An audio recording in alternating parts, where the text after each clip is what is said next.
Spreewaldauce. Spreewaldauce is a traditional thickened sauce used in the cuisines of Brandenburg and Berlin, which is particularly eaten with fish such as eel, pike or zander. Even if it is very similar to the French Béchamel sauce, it is said that its recipe does not derive from the Huguenots but is of a much older and regional source. To prepare the sauce, fish fond and bright roux are mixed and the emerging sauce is refined with butter, cream, parsley and dill. There are some variations, and depending on the recipe one could also use flour mixed with cream instead of roux, add some bright bit or thickened with egg yolk. History.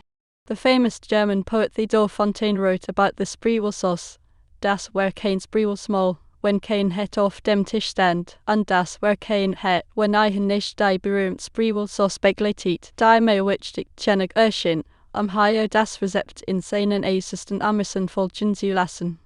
Das Geheimnis dieser Sauce ruht in der kurzen Formel, wenig butter, aber viel on. It would not be a meal in the Spreewald if there wasn't a pike on the table, and this would not be a pike if it wasn't accompanied by the famous Spreewaldauce, which seems important enough for me to outline its recipe here. The secret of the sauce is the short formula.